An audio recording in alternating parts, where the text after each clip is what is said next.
Periods में pen होना, pen के साथ-साथ जब आप यूरिन मोशन के लिए जाते हैं, बहुत ज़्यादा डिस्कम्फर्ट और दर्द बने रहना। अगर ये समस्या आपको हो रही है, तो ये बीमारी कोई दूसरी नहीं एंडोमेट्रियोसिस हो सकती है। नमस्कार, मैं डॉक्टर ज्योति।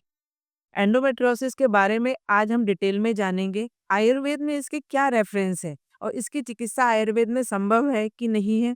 एंडोमेट्रियोटिक सिस्ट है तो क्या आपको सर्जरी ही करानी पड़ेगी और सर्जरी के तुरंत बाद वो फिर से आ जाती है तो क्या आपको आयुर्वेदिक दवाइयाँ फायदा कर सकती हैं या फिर आपको सिर्फ डायनोजेस्ट इंजेक्शन लगा के ही आपका पीरियड रोकना है। क्या समाधान है आपके पास, इसीलिए वीडियो के अंत तक बने रहिएगा। इसमें मैं आपको आयुर्वेदिक टिप्स भी देने वाली हूँ कि किस तरह से आप एंडोमेट्रियोसिस को रोक सकते हैं, उसकी गति को स्लो कर सकते हैं और आयुर्वेद के साथ आप एंडोमेट्रियोसिस होते हुए भी किस तरह गर्भधारणा कर सकते हैं। तो ये वीडियो अंत तक देखना है। वीडियो अच्छा लगे तो आपको लाइक और शेयर ज़रूर करिएगा। बात करते हैं एंडोमेट्रियोसिस का मतलब होता है कि जब हमारी बच्चेदानी की गद्दी, ये जो हमारी अंदर की लेयर होती है, इसको बोलते हैं एंडोमेट्रियम। एंडोमेट्रियम जब कुछ कारणों की वजह से, जिनका आयुर्वेद में ही सिर्फ वर्णन है, जैसे कि वात प्रकोप जब हमारे शरीर में हो जाता है, उन कारणों की वजह से जब एंडोमेट्रियम अपनी जगह छोड़कर आउट ऑफ यूट्रस चली जाती है, यूट्रस के बाहर चली जाती है, तब इसको हम एंडोमेट्रियोसिस बोलते हैं। अगर ये ट्यूब्स में आ जाती है, तो ये ट्यूब्स को ब्लॉक करने का काम करती है। अगर ये यहाँ पे आपकी ओवरीज में आ जाती है, तो ओवरीज में ये सिस्ट बना देती है। और अगर ये उसके बाहर हमारे यूट्रस में के बाहर जो पेल्विक में चली जाएगी, तो ये एडेशंस पैदा कर देती है।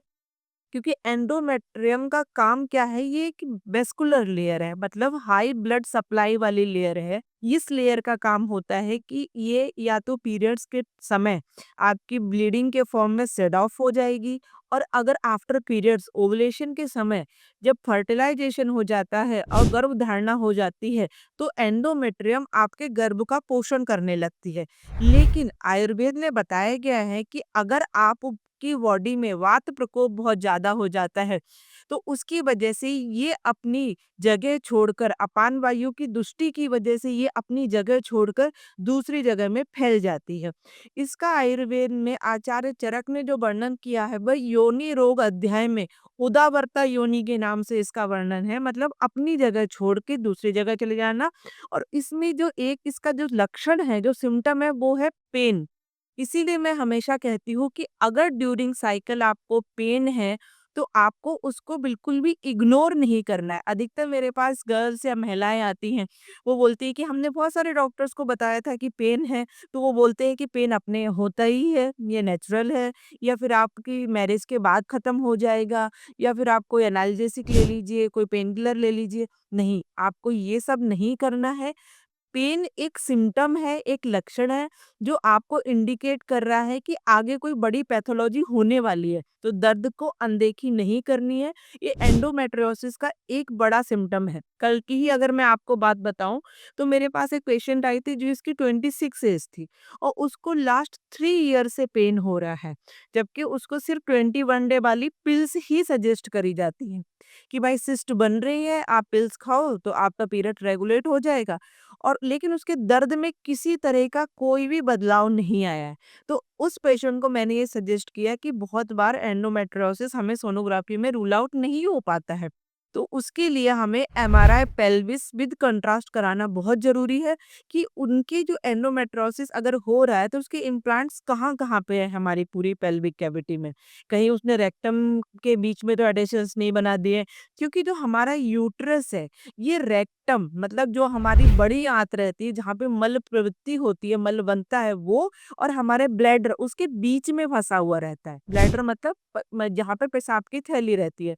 तो अगर वहाँ पे एंडोमेट्रियोसिस हो रही है, तो वो आपस में चिपकने लगते हैं, गुच्छे जैसी संरचना बन जाती है। और उस समय आपको इसके जो सिम्पटम्स है उसमें रहते हैं कि आपको पीरियड्स के समय पेन होना, पीरियड जब चला जाता है उसके बाद पेन होना, कमर में इंटेंस पेन होना, मतलब डिस्पेरेनिया, संबंध बनाते समय दर्द होना आपको, इवन आपको यूरिन जाते समय दर्द होना, डेफिकेशन, मोशन पास करते समय दर्द होना। एंडोमेट्रियोसिस का पेशेंट की ग्रेड्स रहती हैं कि कौन सी ग्रेड में किस जगह पे स्थान उसका वहाँ पे जा रहा है, जैसे first grade, second grade, third grade and fourth grade. Endometriotic में जो दर्द है वो एक सिम्टम है। दूसरा, जब आप डॉक्टर के पास जाते हैं और अगर आपको सोनोग्राफी में किसी तरह की कोई सिस्ट मिलती है, जिनको हम एंडोमेट्रियोटिक सिस्ट या फिर चॉकलेट सिस्ट या हेमोरेजिक सिस्ट कहते हैं, तो उनमें अधिकतर आपको ऐसा करा जाता है कि सर्जरी एडवाइस कर दी जाती है कि भाई आपका एक ही सॉल्यूशन है कि सर्जरी करिए। पेशेंट बहुत बार सर्जरी कराते हैं और सर्जरी कराने के बाद 1-2 महीने में या तो उनकी सिस्ट फिर से वापस आ जाती हैं या फिर उनको डायनोजेस्ट करके एक टैबलेट रहती है, इंजेक्शंस रहते हैं, वो लगा दिए जाते हैं कि आपको पीरियड नहीं लाना है नेक्स्ट 4 मंथ, 5 मंथ। और लास्टली उनको एडवाइस करा जाता है कि आप डिसाइड करिए कि आपको आईवीएफ कब कराना है, जब तक के लिए हम आपके पीरियड्स रोक दे रहे हैं। और क्योंकि ये जो एंडोमेट्रियोटिक जो सेल्स रहती हैं वो एंडोमेट्रियम से बनी रहती हैं। डॉक ऐसा मानना रहता है मॉडर्न साइंस का कि अगर पीरियड आएगा तो ये सेल्स जहाँ पे थी वहाँ पे फिर से ग्रो करने लगेंगी और सिस्ट का फॉर्मेशन अगेन हो जाएगा। इसकी वजह से आपके पीरियड्स को रोक दिया जाता है। तो क्या सिर्फ पीरियड रोकना ही इस चीज़ का सॉल्यूशन है? या फिर सर्जरी करा के फिर से रीऑकरेंस होना? या फिर सर्जरी के तुरंत बाद आपको आईवीएफ सजेस्ट कर देना? और मैं बोली बच्चा ना भी ज़रूरी है तो अपनी खुद की पर्सनल लाइफ भी तो ज़रूरी है। जो हमारा लाइफ़स्टाइल है, जो हमारी पूरी चीज़ें अफ़ेक्ट हो रही है उसके लिए क्या? तो आयुर्वेद ने बताया है कि जब कोई योनि रोग होता है, फीमेल की किसी तरह की समस्या होती है, उसमें वात प्रकोप होता ही होता है।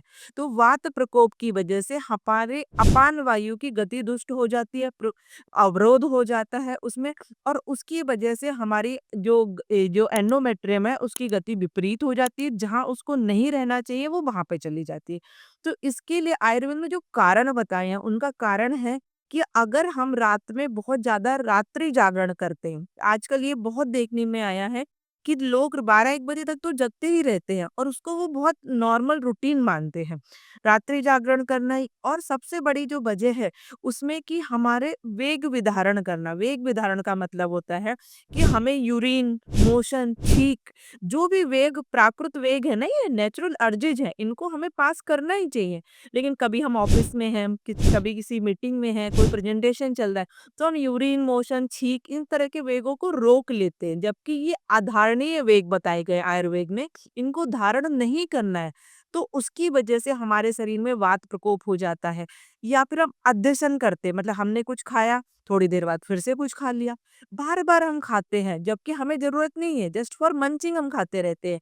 या फिर हम अजीर्णासन करते हैं, अजीर्णासन मतलब कि भाई भूख लगी नहीं है, जैसे आपने खाना खाया, स्टिल आपका खाना पचा नहीं है, फिर हमने खाने के ऊपर खाना डाल लिया। तो ये कारण है जिसकी वजह से हमारी समान अग्नि, जो हमारा पाचक पित्त है, सामक पित्त है, वो चेंज हो जाता है और हमें जठराग्नि मांद्य कर देता है, मतलब हमारी डाइजेस्टिव कैपेसिटी कम हो जाती है और हमारे हार्मोनल इम्बैलेंस होने लगते हैं और एंडोमेट्रियोसिस की तरफ हम बढ़ जाते हैं। तो नाम भले ही एंडोमेट्रियोसिस अभी आया है, इसका वर्णन आचार्यों ने 5000 साल पहले ही उनकी संहिता में कर दिया था। तो इसलिए अब उदावरता योनि के लिए हमें क्या करना है, उसके मैं उपाय आपको बताने वाली हूँ। देखिए, सबसे पहले जरूरी है कि आपकी एक सुव्यवस्थित दिनचर्या हो, बायोलॉजिकल क्लॉक में आपको रहना है, तब आपका वात प्रकोप धीरे-धीरे कम होगा। आयुर्वेद में बताई गई बस्ती चिकित्सा यहाँ पे बहुत अच्छे इफ़ेक्ट देती है, क्योंकि वात के लिए जो पूर्ण चिकित्सा है वो बस्ती ही है। तो बस्ती चिकित्सा यहाँ पे अच्छा काम करती है। अगर आपको एंडोमेट्रियोटिक सिस्ट हो गई है, अगर वो सिस्ट आपकी 6 सेंटीमीटर से ऊपर की हो गई है, बहुत ज़्यादा लार्ज है और जो ओवरी को टॉर्सन कर रही है या ट्यूब को भी कर रही है, तो वो सिस्ट आयुर्वेद में भी छेदन कर्म हटाने का ही इंडिकेशन है। लेकिन अगर उससे छोटी सिस्ट है, तो वो आयुर्वेदिक दवाइयों से, पंचकर्मा के माध्यम से रिज़ॉल्व हो जाती है। तो आयुर्वेद ने बताई कि बस्ती चिकित्सा आपको ज़रूर करानी चाहिए। और सिस्ट, बहुत सारे पेशेंट ऐसे हैं जिनकी सिस्ट अच्छे से 2 से 3 महीने के पंचकर्मा, विरेचन कर्म से, बस्ती चिकित्सा से, इवन लीच थेरेपी से सिस्ट जो है वो रिज़ॉल्व हो जाती है। मैं आपको एक केस और बताना चाहूँगी। एक छोटी बच्ची आई थी मेरे पास, 12 ईयर की थी वो, सिंगल चाइल्ड थी। तो उसको क्या 3 महीने से पीरियड नहीं आया था और जब पीरियड आया तो बहुत ज़्यादा इंटेंस पेन हुआ उसको। तो उसके बाद उसकी मदर मेरे पास लेके आई तो मैंने उस दिन सोनोग्राफी कराई और पहले भी वो सोनोग्राफी करा चुकी थी, तो उसमें चॉकलेट सिस्ट थी उसकी, 5 पॉइंट कुछ सेंटीमीटर की थी, नो सॉरी 4.5 सेंटीमीटर की वो सिस्ट थी। उनको जो था वो डॉक्टर ने सर्जरी एडवाइस कर दी थी। वो बहुत मदर परेशान थी, सिंगल चाइल्ड थी कि मैडम इतनी छोटी बच्ची की सर्जरी मैं किस तरह कराऊँ? तो ये जब मेरे पास आए थे, तब ये मेरे पास आए थे आप नवंबर एंड में आए थे। फिर इनका मैंने इस बच्ची का मैंने विरेचन प्लान किया और उसके बाद मैंने उसको उससे पहले 1 महीने की दवाइयाँ दी थी क्योंकि उसका पाचन अच्छा नहीं था, दिनचर्या थोड़ी अव्यवस्थित थी, वो सारे कर रहे। फिर विरेचन के बाद ही ये वीडियो मैं एक बार पहले भी बना चुकी हूँ, उनका टेस्टिमोनियल भी है मेरे पास।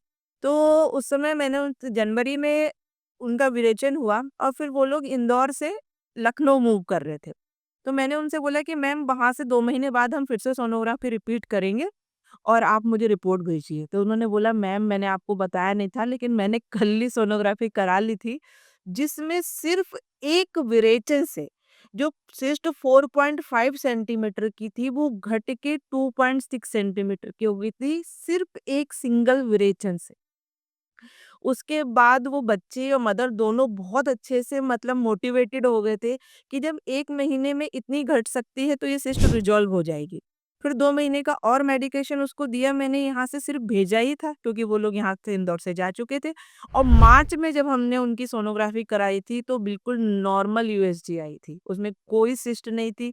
हर महीने उसको पीरियड रेगुलरली आ रहा था विदाउट एनी पेन। तो इस तरह की पैथोलॉजी पे अगर आप बहुत एक्टिव होके आयुर्वेदा अपनाते हैं तो बहुत जल्दी रिजल्ट मिलते हैं। अब बात करूँगी कि आयुर्वेद की चिकित्सा के साथ-साथ आपको क्या प्रिकॉशन लेने चाहिए? देखिए आप एक तो रात को जगना बंद करिए, अध्यसन बार-बार जो मंचिंग है वो बंद करिए, अति चिंता हटाइए, अति चिंता आपको हटानी है। दूसरा मैंने कि जैसा कि बताया कि वेग विधारण नहीं करना है, जो अपनी नेचुरल अर्जेज़ है उनको रोकना नहीं है आपको। दूसरा अगर आपको ड्यूरिंग पीरियड्स पेन है, तो आपको क्या करना है, आपको मेक श्योर ये करना है कि मैंने अधिकतर देखा है कि एंडोमेट्रियोसिस जिन लोगों को होता है, उन मैक्सिमम लोगों की प्रकृति वात प्रकृति होती है। मतलब वो बहुत ज़्यादा लीन एंड थिन होते हैं। तो उनको चाहिए कि वो अपने खाने में घी की मात्रा बढ़ाएँ, तेल को कम करें, घी को बढ़ाएँ, स्निग्धता बढ़ाएँ उनके फूड में। दूसरा उनके शरीर की मालिश रोज़ करें। अगर पूरे शरीर की मालिश संभव है तो वो करें, नहीं तो कम से कम नीचे लोअर एब्डोमेन की मालिश 10 से 15 मिनट कैस्टर ऑयल से करें और फिर हॉट वाटर बैग से उसकी सिकाई अच्छे से करें। देन उनको कॉन्स्टिपेशन बिल्कुल भी नहीं होना चाहिए, इसलिए उनको ध्यान रखना है कि अगर पॉसिबल हो तो 1 दिन छोड़कर 1 दिन गंधर्व हस्तादि ऑयल मार्केट में मिल जाएगा आपको, अगर ना मिले तो प्लेन कैस्टर ऑयल भी आपको मिल जाएगा। वो आप रात को सोते समय 10 ml रोज लें। उसके साथ-साथ आपको प्राणायाम, कपालभाति बहुत अच्छे से करनी है। उसके साथ अगर फिर भी आपको उससे रिलीफ नहीं मिल रहा है, तो आप जिंजर, जिसको शुंठी बोलते हैं, उसका काढ़ा रोज थोड़ा-सा अदरक का टुकड़ा घिसा और दोनों खाने के बाद पीना है। खाने में से जो आपको डाइट हटानी है वो है जंक, चाइनीज़ फूड हटाना है आपको, बहुत ज़्यादा ड्राई फूड जैसे कि हम लोग बहुत बार मैंने देखा है कि गर्ल्स सूखी सब्जी, रोटी, अचार, रोटी इस तरह का बहुत फूड खाती हैं। तो वो सारी चीज़ें थे। खाना अपना सुपाच्य, हल्का मुलायम भोजन लीजिए, पतला सूप पीजिए। सूप का मतलब ये नहीं है कि नौर के सूप आप पैकेट वाले पी रहे हैं। घर के बनाए हुए सूप पीजिए वेजिटेबल्स के। उसमें थोड़ा-सा आप घी डालिए और इन सारी चीज़ों से आपकी जो जठराग्नि है वो अच्छी होगी। आपके वायु का अनुलोमन होगा, नीचे की तरफ आपकी वायु की प्राकृत गति होगी। तो आपको पेन भी हटेगा, अगर सिस्ट फॉर्मिंग टेंडेंसी हो रही है तो वो भी हटेगी। तो एंडोमेट्रियोसिस के केस में और अब बात करेंगे इनफर्टिलिटी की। क्या एंडोमेट्रियोसिस से इनफर्टिलिटी होती है? तो हाँ, एंडोमेट्रियोसिस इनफर्टिलिटी कॉज़ करता है अगर वो आपका ओव्यूलेशन नहीं हो रहा है। ओव्यूलेशन नहीं होगा तो आपको चॉकलेट सिस्ट, हेमोरेजिक सिस्ट बनेगी। तो उसके लिए हमें क्या करना है? सबसे पहले हमें वात की प्राकृत गति करनी है ताकि हमारी जो सिस्ट है, इवन बहुत से ऐसे पेशेंट हैं जो सिस्ट के साथ-साथ भी कंसीव हो जाते हैं। मतलब सिस्ट उनकी थोड़ी रिज़ॉल्व हुई, वो कंसीव हो गए। तो उसके लिए हमें सर्जरी करके एंडोमेट्रियोसिस हटवाने की ज़रूरत नहीं है, अगर वो सिस्ट आपकी 4.5 सेंटीमीटर से कम है।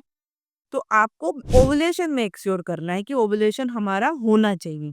तो उसके लिए आपको क्या करना है, बस्ती चिकित्सा बहुत अच्छा काम करती है। दूसरा, आपको अगर एंडोमेट्रियोसिस है, तो एक बार आपकी ट्यूब ज़रूर देखिए। एचएसजी करिए कि ट्यूब में कहीं कोई ब्लॉकेजेस तो नहीं हो रहे हैं, क्योंकि वो भी एक ऑब्स्ट्रक्शन है हमारी फर्टिलिटी में। तो अगर वो है तो ट्यूबल ब्लॉक है आपका, तो उसको हमें रिजॉल्व करना पड़ेगा। सिस्ट है तो उस सिस्ट को आयुर्वेदिक चिकित्सा से रिजॉल्व करके फिर हम नेचुरल जो आपका ओवुलेशन है उसको अचीव करके आयुर्वेदा में आप एंडोमेट्रियोसिस के साथ नेचुरली कंसीव कर सकते हैं। और आयुर्वेद ने बताया कि उत्तर बस्ती के माध्यम से हम आपकी जो वेस्कुलरिटी है उसको बहुत अच्छा करते हैं, और जो आपकी एंडोमेट्रियम दूसरी जगह हो रही है उसका भी लेखन हो, इस तरह की उत्तरवस्ती हम लोग करते हैं। तो आयुर्वेद ने बताई कि चिकित्सा के माध्यम से एंडोमेट्रियोसिस के साथ आप नेचुरल कंसेप्शन कर सकते हैं। बस करना क्या है आपको, आपको आज ही हमारे नंबर पे कॉल करना है, डॉक्टर ज्योति आयुर्वेदा में कांटेक्ट करना है। आपकी रिपोर्ट हमारे साथ शेयर करिए, हमारे काउंसलर आपसे बात करेंगे। मेरे से बात करने के लिए ऑनलाइन कंसल्टेशन, ऑफलाइन क्लिनिक पे आके मिलिए। तो एंडोमेट्रियोसिस है तो अब आईवीएफ नहीं, नो टू सर्जरी, क्योंकि सर्जरी का कोई फायदा नहीं है, दोबारा सिस्ट आनी ही आनी है। तो अब आपको आयुर्वेद अपनाना है और एंडोमेट्रियोसिस को दूर करना है।